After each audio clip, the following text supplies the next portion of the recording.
Hoje, Letícia vai ser contaminada pelo coronavírus. Nossa, amiga, muito bom. Oi, pai, chegou rápido. Ela não sabe, mas está passando o vírus para a pessoa que mais ama. Até a vacina chegar, proteja-se. Não brinque com a sua vida. Governo de São Paulo. Estado de respeito.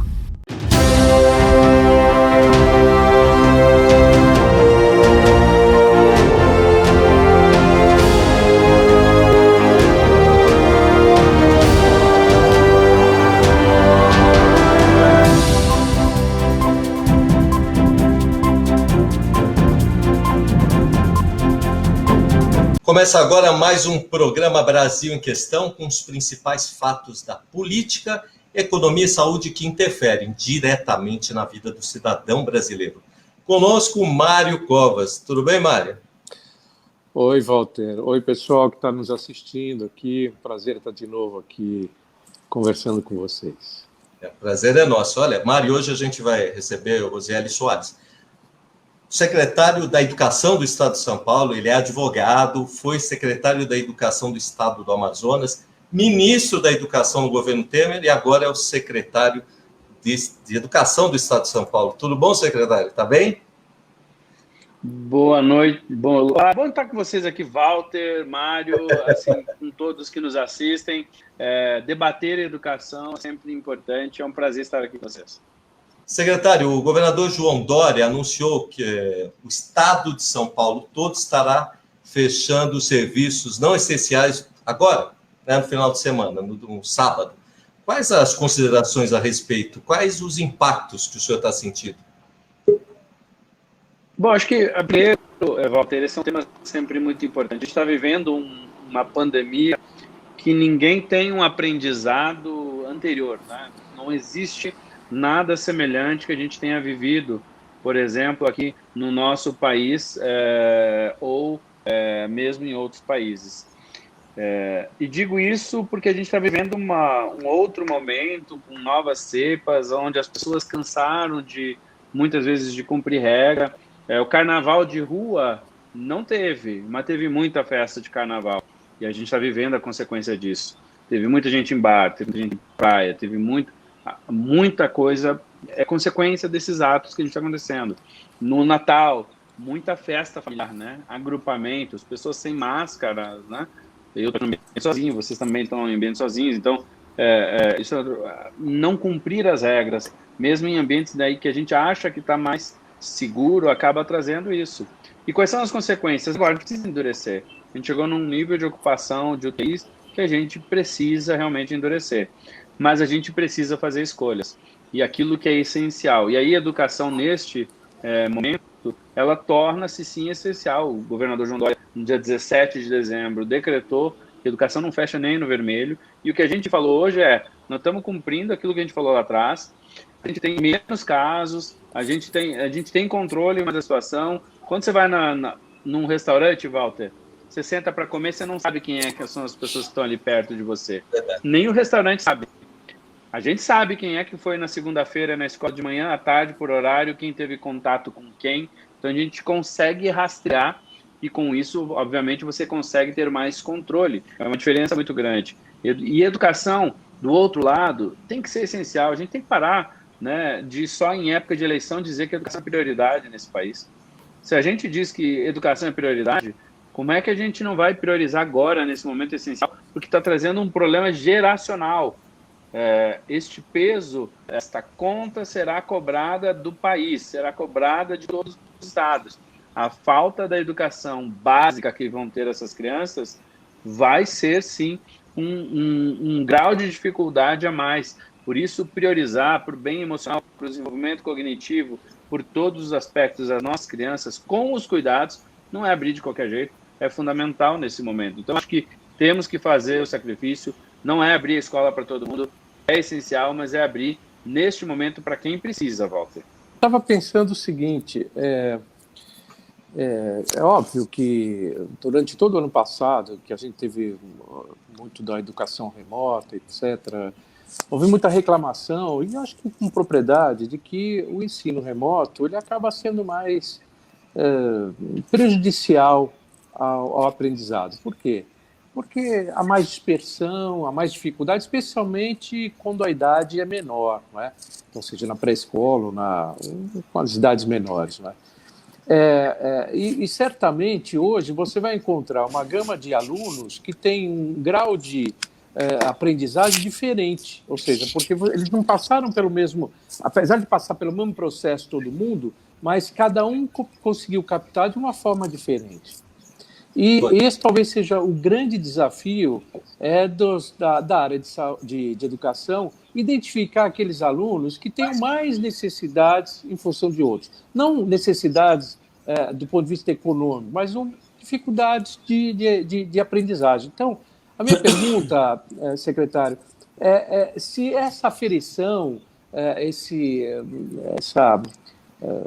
essa forma de você aferir que os alunos, o grau de distanciamento entre os que deveriam estar no mesmo patamar, se isso já foi feito, se pretende fazer, em que tempo, e como é que essa coisa vai se desenrolar?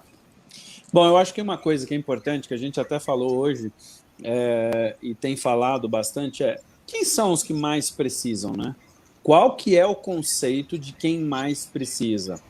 E acho que isso é um ponto importante que o Mário tocou, que vale esclarecer. A gente está falando de quem mais precisa, são aqueles que, inclusive, não têm o que comer em casa. Sobre um aspecto, Mas eu tenho o aspecto da aprendizagem. O jovem pode ter tudo em casa, tem o computador, tem equipamento, tem internet, tem tudo em casa, mas ele não se adapta à aprendizagem à distância. Ou ele tem uma idade mais tenra, como disse o Mário.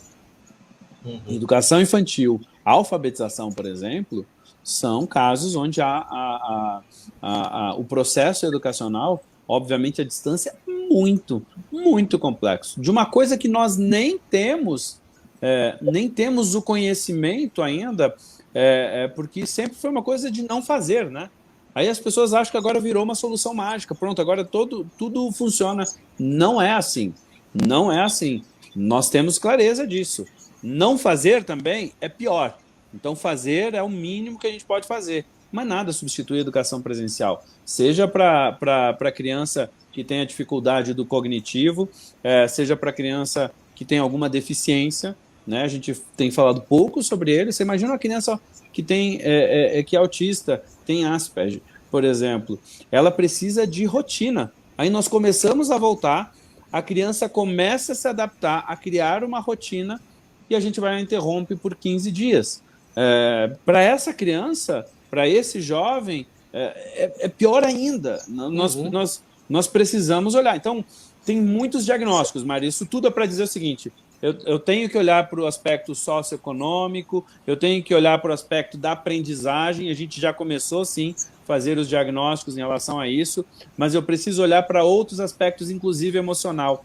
Então, a escola, por exemplo, ela tem uma capacidade muito grande, é uma das instituições mais importantes para se identificar a ansiedade, a angústia, inclusive sinais fortes de depressão, que podem levar ao suicídio, né? Este aluno, vamos lá, se tem um aluno que é identificado pela escola, pela família, pela comunidade, que pode ter uma tendência a alguma coisa mais drástica como essa, e o aluno está voltando para a escola e está se sentindo bem, esse aluno tem que ser prioridade.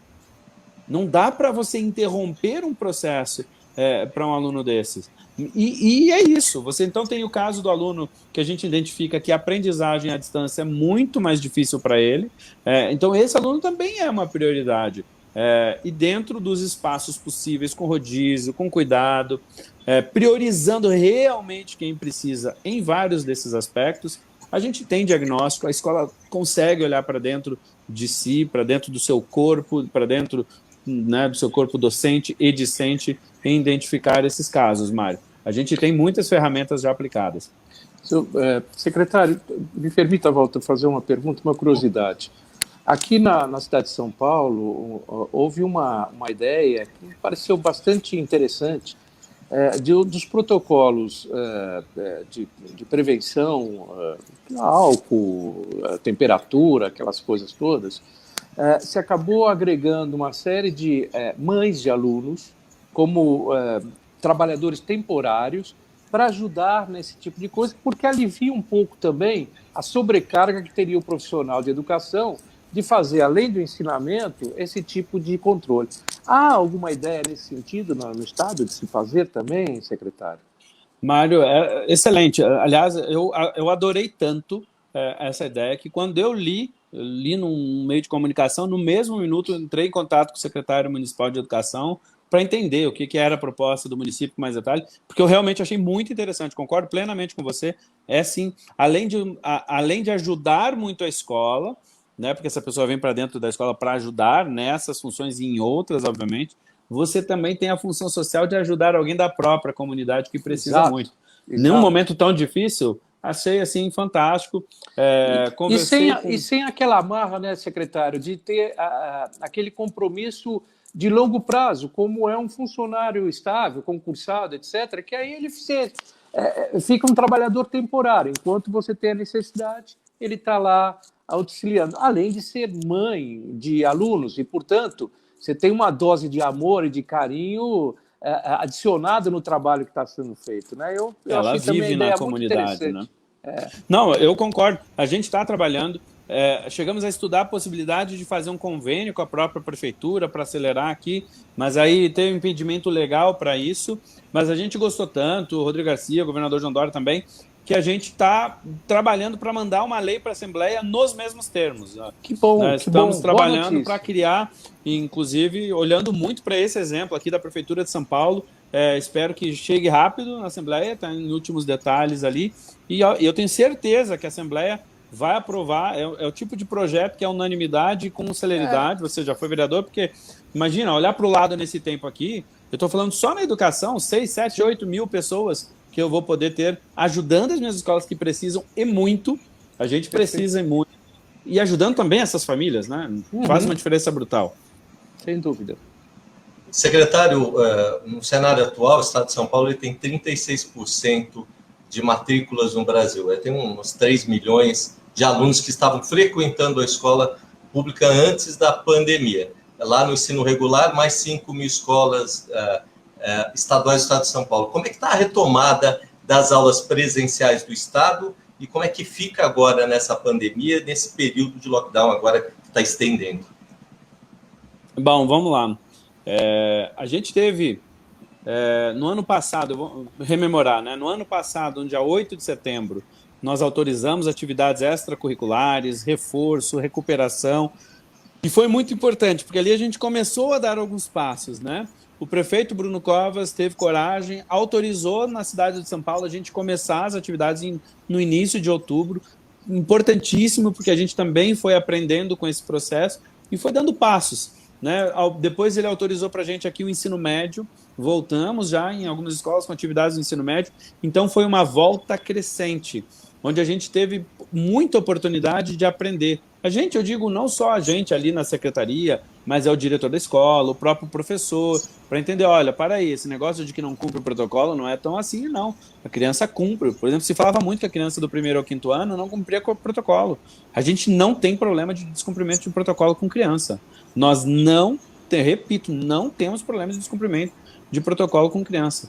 E eu tenho 3 milhões e 300 mil alunos matriculados esse ano na rede, outros 200 mil em atividades de contraturno, e eu tenho 2 milhões e 600 mil alunos que estiveram presencialmente nas aulas desde o início de fevereiro. Esse é o balanço fechado do mês de fevereiro, que é até novidade aí que a gente está anunciando. Então, é uma participação, lembrando que o mês de fevereiro não foi obrigatório, né? Então, só ia para a família que queria. Então, a gente teve uma aceitação e tem 2 milhões e 600 com outras regiões que não autorizam, certo? 2 milhões e 600 e 3 milhões, porque tem em torno aí de 300, 400 mil alunos que estão em regiões que a prefeitura não autorizou. Se tivesse autorizado, nós tínhamos chegado. Então, o que a gente pode dizer é que tivemos um percentual de alunos muito grande frequentando, um sentimento de querer voltar muito importante, os jovens mostrando, jovens e crianças, a importância da volta, não só na nossa rede, mas em outras redes, como isso tem sido importante, e entendo que essa volta até aqui foi muito exitosa, né? A gente está dando exemplo do número de casos que a gente está tendo, por exemplo, comparado com o que é fora da escola versus o que teve nas escolas, por exemplo, nesses 60 dias, a gente teve incidência de casos 23 vezes menor do que fora da escola. E hoje tem estudos, como na Alemanha, que mostram, inclusive, que a criança ir para a escola tem menos chance de pegar do que se ela não for para a escola. Ou seja, mesmo aumentando os casos, a gente consegue ter um ambiente seguro com 2 milhões, e ninguém tem no Brasil mais isso, né? Especialmente presencial, 2 milhões e 800 mil pessoas, porque contando com os funcionários é mais do que alunos, né? Bem, secretário, mas agora nós temos uma realidade um pouquinho diferente em função do anúncio que foi feito mais cedo, da fase vermelha aqui, e que, por favor, me corrija se eu estiver errado, porque as notícias são muito recentes e talvez eu esteja equivocado. Mas me parece que lotação máxima de 20% dos alunos, me parece que é isso, não é isso? E sendo que a prioridade naqueles que mais necessitam. Aí necessitam, desde o aspecto financeiro da família, que depende a alimentação que é dada na escola, acaba sendo fundamental para a pessoa, então essas estão na fase de prioridade. Acredito que também daqueles que demonstraram uma maior dificuldade de aprendizado nesse período, então estão mais atrasados e, portanto, precisam de um apoio pedagógico mais importante e tal. Mas há também a prioridade em relação, por exemplo, aos profissionais da área de saúde ou daqueles dos serviços essenciais, porque, afinal, esses vão continuar existindo e as pessoas têm necessidade de trabalhar, essas também está no rol de prioridade. E se, por acaso, naquele colégio, naquela unidade, esse número de prioridade for maior de 20%, como é que se dá um rearranjo? Bom, excelente pergunta. Eu vou começar até pelo fim, né? Também para olhar para os filhos de quem está em atividade essencial.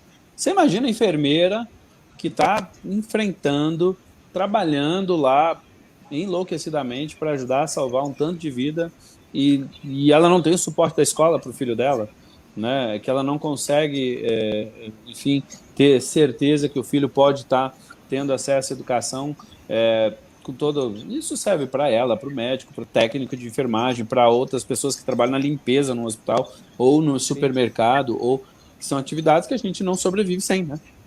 Enfim, é uma das prioridades, sim, atender aos filhos dessas pessoas e a todos esses que precisam mais. O limite na zona vermelha, na bandeira vermelha, de até 35%, Mário. Então, até 35%. Até 35%. Então, ele pode atender a todos em rodízio. A primeira pergunta é quem quer e quem não quer, né? Acho que é importante as escolas organizarem. O primeiro, isso já antes dessa fase agora já era assim, né? Quantos pais querem? Então, eu tenho, sei lá, vou dar um exemplo aqui. Eu tenho uma escola de 1.000 alunos e eu tenho 50% dos pais querem, 500 alunos, portanto. Então, meu problema dos 35 já não é sobre 1.000, é sobre 500. Mas não é 35% de 500, são 350. Então, você pode estabelecer um rodízio dizendo, olha, aqueles alunos que precisam mais vão todos os dias, por exemplo. Estou inventando aqui. Mas eu poderia dizer o seguinte, olha, 150 ficam em rodízio, né? Então, portanto, 300 ficam em rodízio e outros 200 vão todos os dias porque eles têm situações que requerem que ele esteja mais tempo na escola. Porque eu consigo, nesse caso hipotético. Essa é uma decisão do próprio colégio? É uma decisão que é por nível da escola, fazendo o seu plano com a família. Porque você imagina, eu tenho 5.000 escolas. Claro. Eu tenho situações diversas. Claro. Realidades totalmente distintas. Não, né? E é bom, porque eles têm autonomia para tomar uma decisão que seja mais compatível com aquela realidade local. Exatamente. Ótimo. E aí o diretor pode convocar o profissional, professor. Se eu preciso de menos professores presenciais, eles podem ficar mais remotos e circular menos pessoas. Ok, se eu preciso de mais, a escola tem a condição de, por exemplo, fazer a convocação. Mas cada um constrói seu plano. Isso é uma coisa que a gente vem aprendendo desde o ano passado. Cada escola tem feito seu planejamento, porque ela sabe o seu desafio, ela sabe onde aperta o seu calo. E se ela tiver um problema que está faltando mais funcionários por algum motivo. Dose, ela pode fazer um pouco menos o percentual. Ela pode fazer, então, dosagens de acordo com o nível, seja pela prioridade, pela realidade local, enfim. Às vezes a gente tem uma homogeneidade de dificuldades, às vezes a gente tem uma heterogeneidade de dificuldades, ou seja, muito distintas, né, dentro de uma mesma realidade. Cada escola precisa construir seu plano, considerando o que a família precisa na sua região, ou seja, é importantíssimo o diálogo com a família. Secretário, a gente faz aqui o programa na TV e na rede social. Eu queria dizer que a gente está com uma audiência aqui. Vou falar o nome das pessoas, porque eles estão parabenizando o senhor, né? Está aqui o Marco Cojorós, que ele é o vice-presidente da OAB, a Fabi. O Igor está aqui assistindo. A Débora Santos, Sérgio Braga, que é nosso colega, o senhor conhece. E o Pedro Nastri, que é da Rádio CBN. E também temos da Rádio CNN, o Roberto Nonato, que está aqui, né? Mas eu vou fazer a pergunta do Pedro Nastri, que está aqui, que ele é lá da rádio, já deve ter entrevistado o senhor. Olha, com o aumento das pessoas contaminadas, ele deve ter dado uma saidinha aqui, eu caí, voltou. O caso do governo, note um aumento das pessoas... Está sem som? Está sem som. Ele vai ter que sair e voltar, vamos ver aqui se vai e volta, se ele volta. Voltei. Agora... Desculpa, Walter. A gente estava dando ao vivo. Eu estou transmitindo do meu celular. Alguém me ligou. Eu vou sair e voltar para ficar do lado, tá? Tá bom. O secretário fica na ponta e ele tem que ficar aí no meio. Mas isso é a tecnologia, né, secretário? A gente está fazendo um programa. Faz parte. Nossa, faz parte. E aqui, olha, até aqui o Pedro Nastri, ele apresenta o Metrópole na rádio Trianon, colega nosso, já conhece o senhor, já entrevistou. Ele pergunta assim, caso o governo note um aumento de pessoas contaminadas e, consequentemente, um aumento no número de lotação de leitos de UTI, as escolas vão sair do plano de estar trabalhando como prioritárias? Bom, o primeiro abraço é para o Pedro, aliás, para todos que vocês estão nos assistindo, uma audiência muito qualificada, é um prazer tê-los aqui também. Vamos lá, nós vamos continuar acompanhando par e passo, né? Vai ter um aumento natural de casos, porque é o que aconteceu agora, e é reflexo, nós estamos sofrendo agora, especialmente, o reflexo de carnaval ainda, de coisas, veja, é importante deixar claro. O que a gente está fazendo hoje com o nosso sistema de monitoramento da educação? Todas as escolas particulares e as estaduais e algumas redes municipais inserem os dados e tudo mais, e a gente vai arrastando os contatos. O que é importante? Por exemplo, nós tivemos, num universo de 2.800.000 pessoas que passaram pela escola no mês, 1.600 casos. Isso aqui que gera aquela incidência 23 vezes menor. E desses 1.600 casos, mais de 80% deles são casos únicos. Ou seja, só uma pessoa ficou infectada. Nenhum contactante ficou. Ou seja, não foi transmitido na escola. E foi alguém ou da família, ou em alguma festa, ou em bar, ou sei lá qual a opção, né? Mas foi infectado em outro lugar. Poucos lugares tiveram 2 casos e pouquíssimos lugares tiveram 3 casos.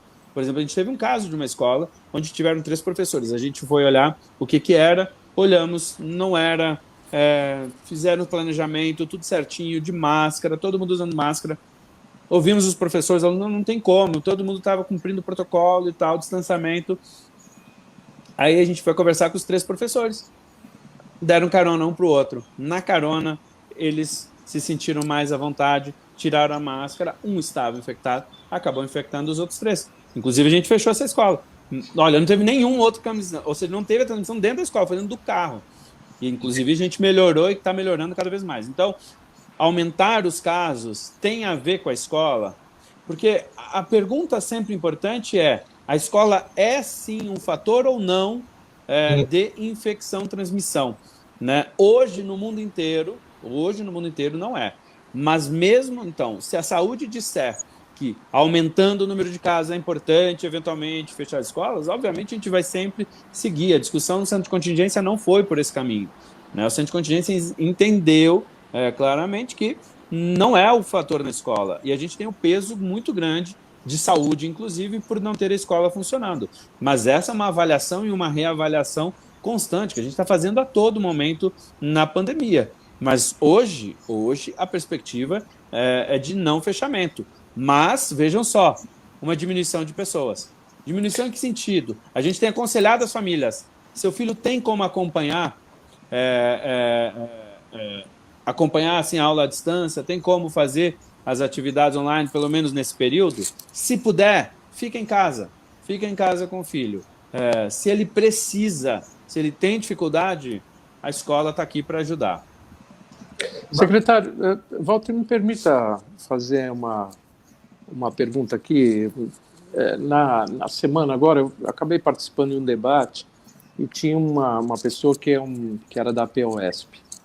E esta pessoa acabou fazendo... Opa! Caiu. Mas já voltei. Vamos lá. Depois eu me ajeito aqui. Mas, falou da POSP e assusta. Não vou nem comentar. Até. Mas é o seguinte, ela acabou fazendo algumas afirmações de casos que teriam sido relatados a elas, ou a POSP, de situações de escola A, escola B, de gente infectada assim, ou assado. A gente sabe muito bem que há uma certa manipulação nessas informações, né? E há muita desconfiança quando o ente público fala e você tem ali um sindicato dizendo não, o que ele está falando não é verdade. E aí fica a população muito exprimida em saber quem é que está com a razão. Eu perguntaria uma coisa: há alguma divulgação oficial dos casos para que as pessoas pudessem, especialmente o pai e mãe de aluno, que fiquem seguros se o seu aluno, se seu filho está indo numa escola que tem algum caso e que seria melhor deixar um pouco em casa, enfim, para tomar os cuidados necessários. Então, a primeira pergunta é essa. E a segunda coisa é que ela insistiu muito numa pauta que seria da POSP, que me parece que é algo que o governo não tem, ou pelo menos o governo do Estado não tem como atender, que seria dar como prioridade os profissionais da área de educação nas vacinas. Salvo engano, secretário, e aí o senhor poderia me ajudar a esclarecer melhor, me parece que a definição dos grupos prioritários na vacinação é feita pelo Ministério da Saúde, não pelo governo do Estado. Confere isso, não? Começando de trás para frente, Mário. Sim, confere isso. A vacina, o Plano Nacional de Imunização é que determina a ordem. Eu defendo, sim, que professores e profissionais de educação, assim como defendo que a educação seja essencial, como é a saúde. Alguém imagina fechar um hospital no meio de uma crise dessa? Óbvio que não, né? Mas eu também gostaria que não imaginássemos fechar uma escola no meio de uma pandemia. Portanto, gostaria sim né, minha opinião pessoal, mas eu entendo a lógica. Se eu tenho pouca vacina, eu começo por aqueles que têm mais chance de morrer, que são as pessoas de 60 anos ou mais, com a prioridade hoje não é a profissão, né? É a idade. Exato, né? É a idade. Assim, é muito pouca. Eu falo isso, falo muito para os professores. E se o seu pai, se você tiver só uma vacina, você vai dar para o seu pai ou para você? Para o seu avô ou para você? Para quem é que você vai dar essa única vacina se você tiver escolha? Porque a gente está falando disso, é um governo federal inoperante, né? Me desculpe aqueles que defendem, mas é inoperante, especialmente nesse quesito aí das vacinas. A gente já podia ter começado a vacinar em novembro. Se não fosse esforço com o Butantan, a gente praticamente está vendo aí, não teria nada. Agora o governo federal está negociando, coisa que as pessoas negociaram no mês passado, no ano passado, há 6 meses, né? Enfim, com um negacionismo que a vacina não funcionava, né? E agora, né, entenderam que é necessário. Espero que tenham entendido, na verdade, né? Então, é uma definição do governo federal, que eu defendo, seja revista. Me parece que está no caminho. O professor já está na linha de prioridade, isso é importante dizer, né? Os profissionais da educação já são prioridade. Ponto importante. Agora, a gente está falando como tem pouca vacina, é prioridade das prioridades das prioridades, né? Que aí é essa discussão. 60 anos ou mais, e logo depois vem quem? Né? A gente está defendendo que venha logo depois os profissionais da educação, por exemplo, mas esse é um debate com o governo federal. Em relação aos dados, bom, primeiro, o que a POSP anuncia, você pega lá, tem tanto erro naquele negócio lá, mas tanto erro, assim, é um negócio até absurdo, de escolas que nem tiveram caso, que estão lá, né? Aí eles juntam um caso que teve em abril do ano passado, como se fosse agora, assim, é uma loucura, sabe? Então, mas a gente tem, eu falei do sistema de monitoramento, que a gente consegue rastrear os contactantes, quem foi que foi naquele horário, com quem teve, qual foi a atividade. A gente acumulou os dados de um mês, a gente vai ter divulgação nesses próximos dias agora, e a gente preparou o sistema para a gente conseguir fazer uma informação mais rápida e transparente para a sociedade. Óbvio que isso é fundamental para que a gente realmente tenha a fonte oficial com os dados. E a gente, acabei de fazer uma reunião com as redes privadas para dizer, olha, vocês têm que estar inserindo os dados, para a gente ter clareza aqui nos dados, inclusive na rede privada, porque senão a gente pode, inclusive, responsabilizá-los. Estamos conectando o nosso sistema com o da saúde, para ter cruzamento. Por exemplo, a escola não teve nenhum caso, mas ela está no meio, olha só, a gente está vendo muito isso, está no meio de um bairro, de uma cidade que está cheio de casos, mas a escola não teve nenhum caso, né? Ou seja, a gente consegue fazer estudos a partir disso, tanto a gente quanto a saúde. Então, cada secretário municipal de saúde vai ter acesso ao sistema de educação e tudo mais. Essa junção é importante. E a gente tem dados, tanto que esses dados que eu falei aqui, a gente tem 1.600 casos nas escolas desde o início do ano. Né? 1.600 casos de 5 mil escolas, de 2 milhões e 500 mil alunos, 2 milhões e 600 mil, mais 200 mil funcionários aproximadamente. O que nos dá uma incidência baixíssima, baixíssima, baixíssima. Então, esse é um dado que a gente tem e que a gente vai divulgar mais constantemente. Já fizemos algumas divulgações e vamos fazer a divulgação mais sistêmica a partir da próxima semana. Tem uma pergunta aqui da Kátia, mas que o senhor respondeu, como ela é professora, eu vou citar aqui. Os professores têm que entrar nos serviços essenciais. Como o senhor já falou, secretário, eles estão entrando, né? O pedido já foi feito, né? Já foi feito e já foi considerado essencial por nós e já entrou na lista de prioridades do governo federal. Agora a gente tem que brigar para entrar na lista das prioridades das prioridades. Né? Continuar demonstrando. E, aliás, não fechar a escola agora, tornar essencial, é fundamental, inclusive, para dizer tem que ser mais prioridade. Né? Porque se a educação, entre aspas, à distância funciona, como algumas agora pessoas querem apregoar que tudo é solução, eu nunca defendi isso, eu defendo sim como uma opção para minimizar os problemas que a gente tem, nunca para substituir. Se ela funciona, por que seríamos prioridade? Então tem outros trabalhadores que não pararam, que deveriam ser prioridade antes? Não, a gente está dizendo, a gente é insubstituível na presencialidade, precisa ter, sim, essa prioridade para professores. O debate agora é dentro do Plano Nacional, porque o Estado e o município não podem descumprir o Plano Nacional de Imunização. Vocês viram a confusão de prefeitos que foram até presos, de pessoas que foram porque descumpriram por outros motivos. Então, tem que seguir o Plano Nacional, gostemos ou não gostemos, tem que seguir o Plano Nacional de Imunização e aí tem que impactar lá. O professor já entrou na prioridade, agora a discussão é entrar na prioridade das prioridades e, obviamente, os governos conseguirem comprar mais vacina, especialmente o governo federal. Secretário, eu queria só emendar, Mário, numa questão que eu acho importante como pai. Eu sou, falando no começo, às vezes as pessoas costumam criticar, mas às vezes não lê também a Constituição. O Brasil passa por isso, né? Tem lei e não segue, tem exemplo científico não faz, né? Mas tem um artigo lá na Constituição, que é o 205, que fala que é dever do Estado e da família tomar conta da educação, né? E estabelece na questão da saúde, do trato, nesse vínculo Estado e família, a gente tem que trabalhar junto. E aí só me tocou no assunto, professor, que é o seguinte, que não me veio à cabeça, é verdade, mas eu estava falando com o Mário antes, agora me veio o seguinte, na defasagem das famílias que são com menos possibilidade de ter recurso, a escola é o lugar menos provável dele contaminar, porque lá tem um processo de protocolo muito maior. Não é isso? Eu estou equivocado. Então, da comida, o pessoal está indo para a escola, facilita a não contaminação até a vacina chegar. Eu estou revertendo, né, Mário, que eu pensando, mas é um lado que eu, agora falando com o senhor, escutando o senhor falar, eu não pensava nisso. É verdade esse tipo de pensamento, né?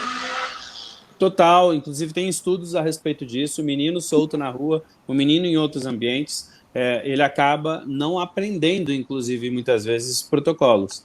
Especialmente naquelas classes que têm mais dificuldade de acesso a protocolos. Vou dar um exemplo prático. Aonde é o principal lugar de campanha de combate à dengue? A escola. A escola. Aonde é o principal lugar de campanha contra a chikungunya? A escola. A escola. A escola. H1N1, cinto de segurança. Por quê? Tem um processo que é pedagógico. É a criança vir para a escola e dizer, pai, ela aprende que o cinto de segurança é importante, que salva a vida, ela diz, pai, você tem que usar o cinto de segurança. Aonde que a gente foi diminuir, por exemplo, a maior campanha de combate ao fumo, que obviamente teve um grande trabalho, inclusive na época com o ministro de Saúde, José Serra, que foi uma das grandes bandeiras dele lá na década de 90, no governo Fernando Henrique, de combate ao fumo, mas foi dentro da escola, falando da prejudicialidade para a nova geração, para que ela não entre. Então tem um fator que é muito importante, que a gente não teve durante essa pandemia, né? Porque ao não ter este mesmo contato, ficou inclusive se falando, mas a criança não vai ter a capacidade de usar a máscara, não vai conseguir, não vai isso, não vai aquilo. E, pelo contrário, está visto, as crianças estão conseguindo. A gente não teve problema com isso. A regra está clara, eles estão entendendo que para eles voltarem, precisam cumprir esse regulamento. E aí eles chegam em casa, eles conseguem demonstrar, inclusive, que essas regras são fundamentais para a proteção, linkando a proteção de quem ele ama. Então isso é muito poderoso e a gente não utilizou no Brasil. Infelizmente, as pessoas têm esquecido. Então tem toda a lógica do mundo, Walter, isso. Pode falar. Não, eu estou preocupado com uma coisa, eu estou vendo aqui o tempo da entrevista e está se alongando, eu estou preocupado só o seguinte, nós fizemos uma série de perguntas, né, Walter?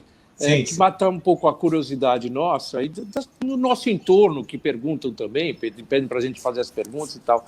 Mas, eventualmente, o secretário tem alguma coisa que queira dizer, que a gente não fez a pergunta, seja pelo que foi anunciado hoje, ou seja, qualquer outro tema. E eu queria era que, neste momento, desse a oportunidade do secretário, enfim, abrir a palavra para ele, para que ele possa desenvolver, ou, enfim, informar a população aquilo que ela tem de mais dúvida, que eventualmente a gente não tenha feito a pergunta, não é?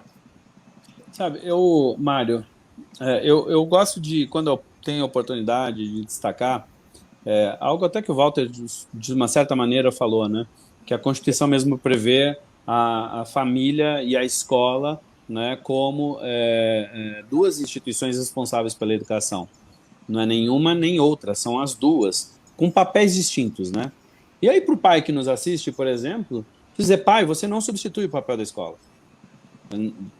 Desde o processo cognitivo, desde o processo de sociabilização e outros processos inteiros, assim como a escola não substitui o papel da família. Isso é muito importante, meio que a gente está perdendo. Em algum momento da pandemia, os pais, a família, por exemplo, viu a importância do professor. Isso é fundamental que a gente agarre com as duas mãos para que a sociedade realmente valorize a educação, valorize o papel do professor, valorize o papel do profissional de educação, que é, sim, um profissional que precisa ser mais valorizado na nossa sociedade. Estou falando de remuneração também, mas não só de remuneração, estou falando de valorização, as pessoas poderem bater com orgulho no peito, sou professor, e as pessoas dizerem, nossa, poxa, você é o cara porque você é professor. Falta isso na nossa sociedade. E aí a gente tem que passar cuidado para não passar por um processo onde a educação, por exemplo, mediada tecnologia, à distância, ela veio para ficar, mas ela não veio para substituir pessoas. Eu tenho dado exemplo para a minha rede. A gente tem contratado mais pessoas do que antes. A gente precisa de mais pessoas, inclusive para apoiar mais ainda com o próprio uso de tecnologia. As pessoas são imprescindíveis no nosso processo.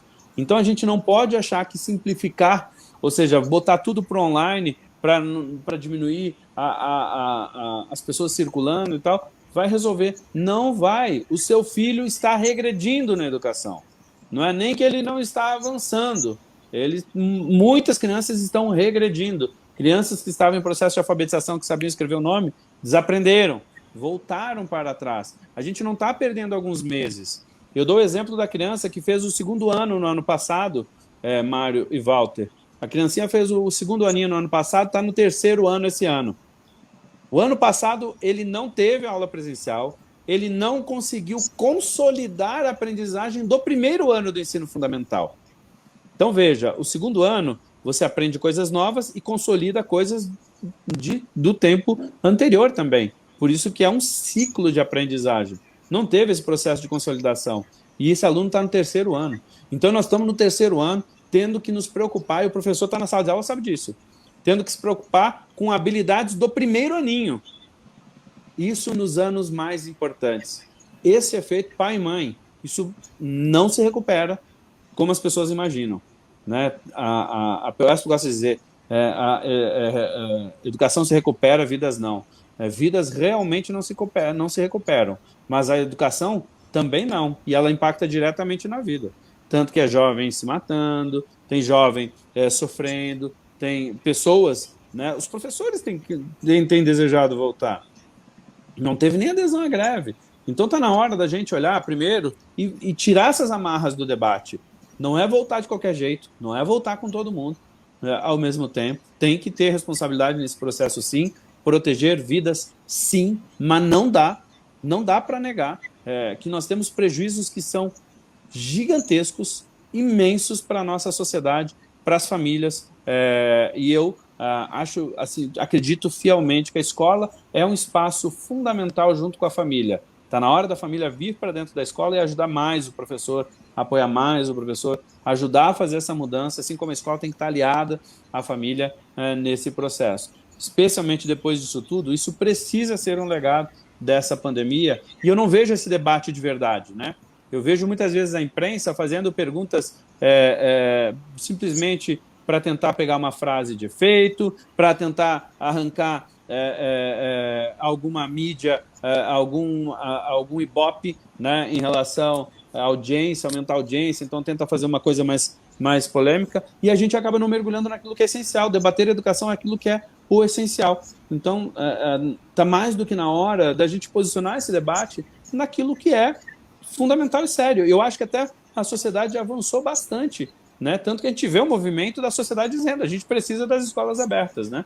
Então, Mário, sempre que eu posso, eu falo isso, porque as pessoas não percebem o tamanho do prejuízo que está tendo. Muita gente que acha que o filho está fazendo a aula à distância, está ali, não está aprendendo o que deveria. Essa é a verdade. E nós não estamos falando de um país que tem uma educação boa, certo? Uhum. A gente não está falando do melhor educação do mundo. Nós estamos falando, né, de uma educação que está muito aquém de onde deveríamos estar. Uhum. Muito aquém. Então, a gente está ficando mais para trás. Essa é a verdade. É isso que eu ia perguntar, Mário, porque eu queria aproveitar, a gente está no momento final, né? A gente deu uma estouradinha no tempo, mas não posso deixar de perguntar, Mário. Claro.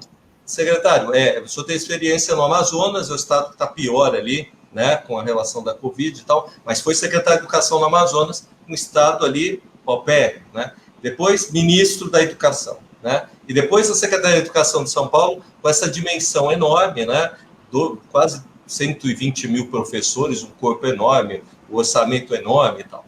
E o governo federal aí tenta tirar agora a obrigação da educação e da saúde do sistema para público, do orçamento público, né? Primeiro, o senhor vê, com essa experiência que o senhor tem, a educação voltar a um patamar, qual é o problema que teve na educação? Segundo, se tira a verba da educação em nível constitucional, isso não vai piorar todo o sistema do jeito que está acontecendo?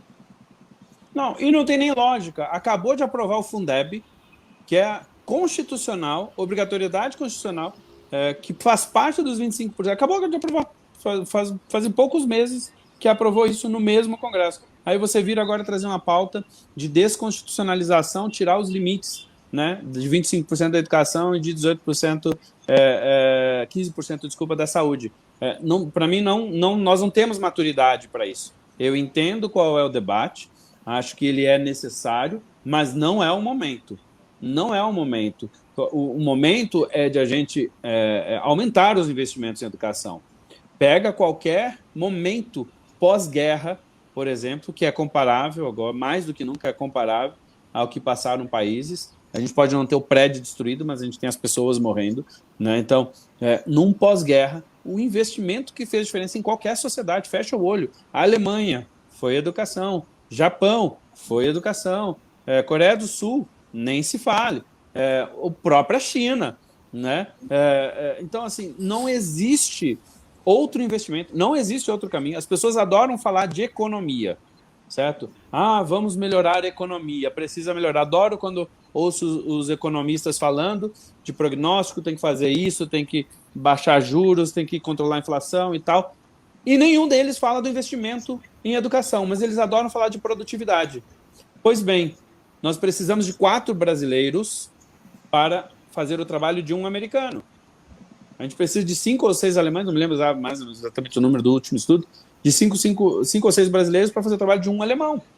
É produtividade. Isso está relacionado à educação básica, ao desenvolvimento do cognitivo, do socioemocional e das competências híbridas, né?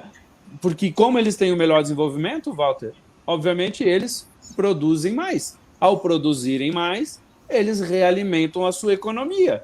A gente está aqui com uma educação básica tão fragilizada, precisando chegar para todos, que nós precisamos ter um choque de gastar melhor, não defendo dinheiro a mais de qualquer jeito, tem que gastar melhor na educação, a gente tem que acertar mais no que dá certo, isso é importante, o Brasil também aí precisa melhorar realmente nisso, mas não dá, retroagir e sobre a saúde, inclusive, gente, vamos lá, nós não estamos em pior situação porque a gente tem o SUS, que tem um mínimo de investimento em dinheiro.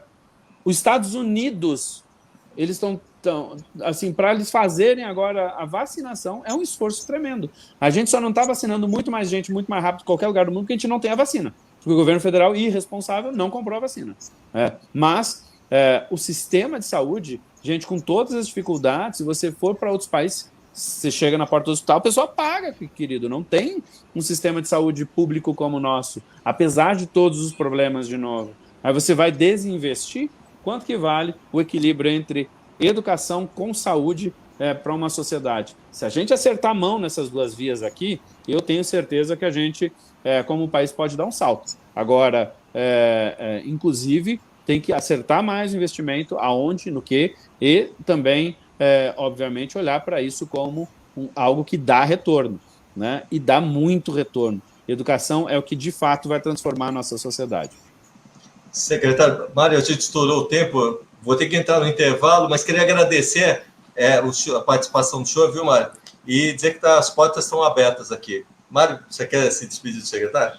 Não, só dizer o seguinte, secretário, olha, eu não sei por que o Walter deixou a gente de castigo aqui na tela, porque o combinado é que quando o entrevistado estivesse falando, ele ficasse com a tela toda para ele. É verdade. Mas ele, como o Walter hoje está com um penteado diferente, tal, eu acho que ele achou legal deixar a gente aqui também. Agora, caiu o meu telefone, eu quis arrumar, não deu muito certo, tive que sair para fazer as coisas.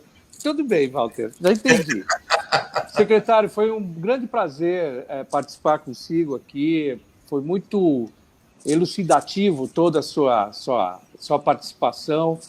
Fico muito feliz em que você tenha nos honrado com a sua presença aqui e colocar à disposição, não só numa próxima entrevista, ou qualquer informação que, porventura, o senhor ou sua secretaria ache importante, a gente terá prazer em divulgar também.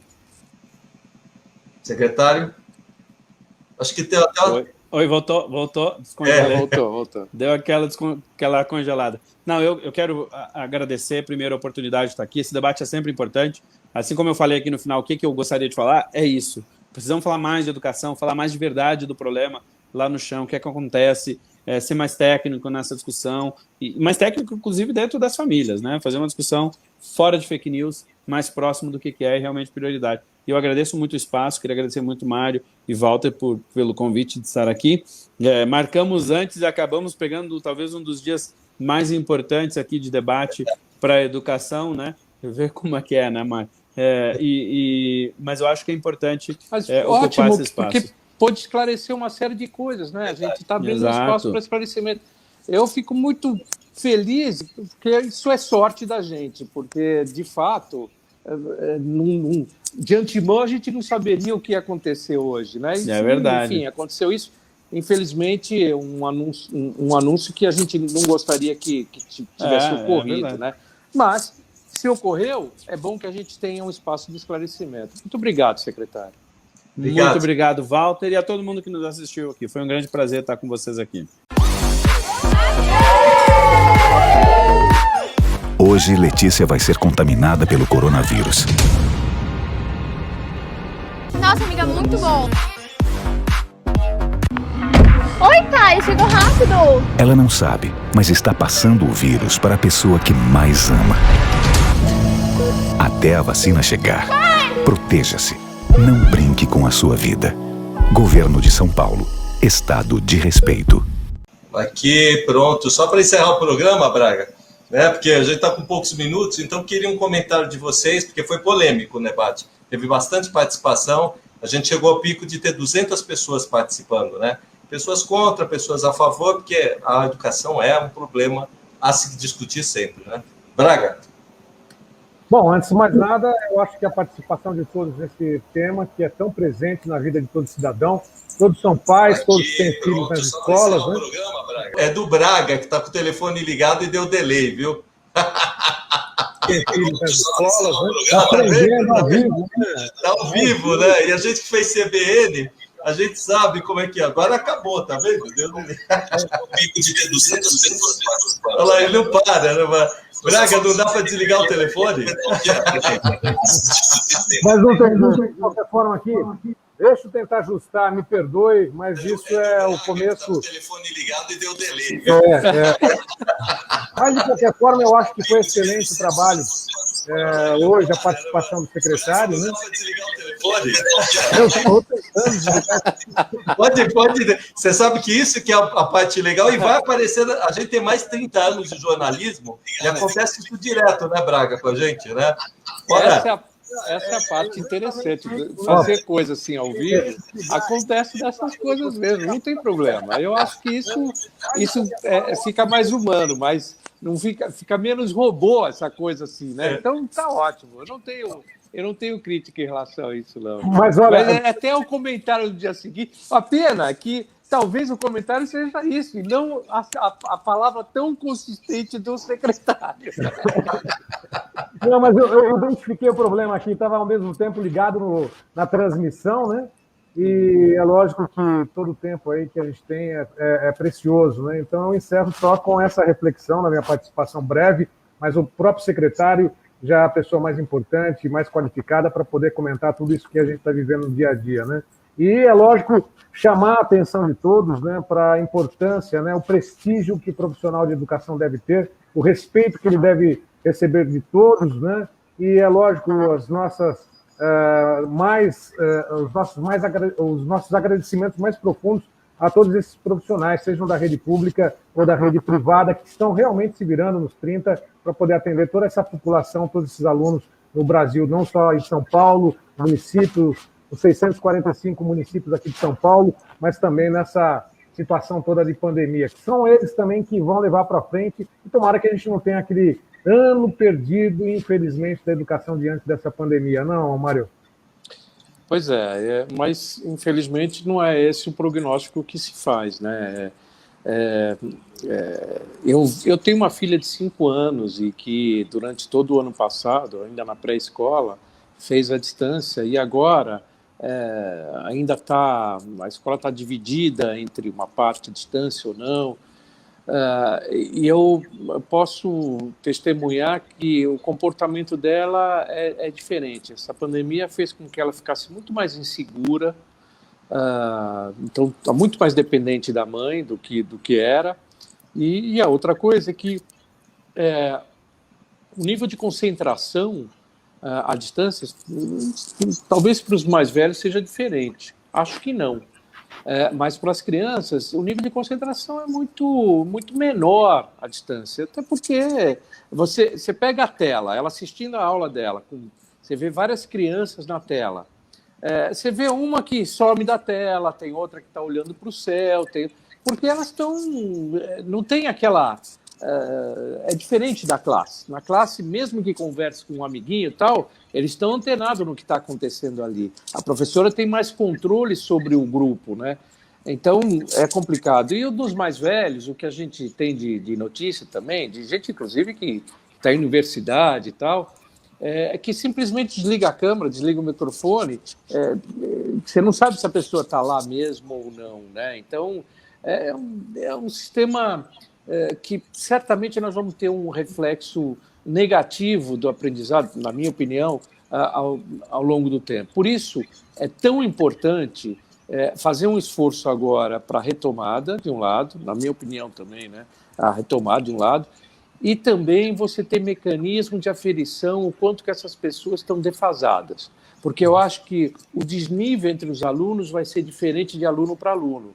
E aí você vai ter que ter um cuidado pedagógico e acho até de um rearranjo desses alunos, de tal forma a você não colocar todos num nível mais abaixo. Deixar aquele que pode desenvolver mais, desenvolver junto com outros, e aquele que está precisando mais apoio, junto com outros que precisam de apoio, para que o aprendizado seja mais focado, mais olhado para aquelas pessoas. Não é? Então, é um trabalho bem difícil, bem complexo, ainda mais numa máquina pública que envolve uma gama enorme de profissionais. Não é? Então, eu não tenho nem um pouco de inveja ao secretário, a função que ele tem, ou sou secretário porque ele é o responsável por todo o ensino, mas o diretor, o professor, enfim, todos eles têm uma responsabilidade muito grande em relação ao futuro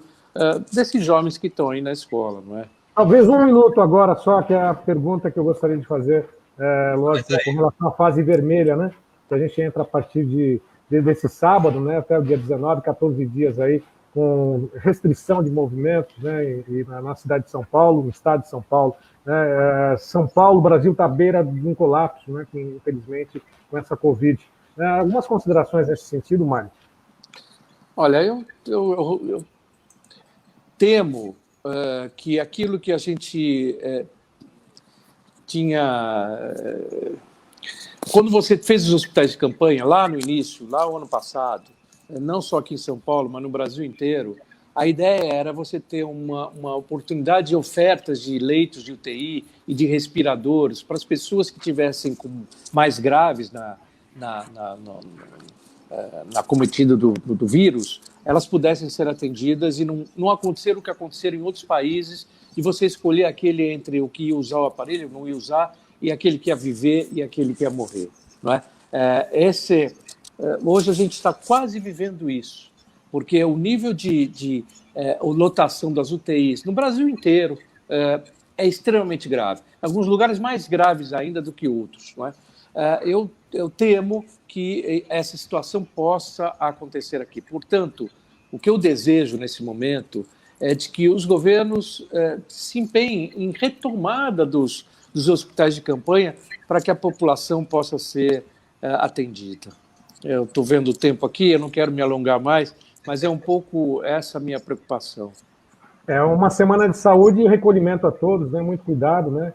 Eu já vou deixando por aqui. Meu abraço a você, Mário, ao Walter Ciglione, e até a próxima semana. Né?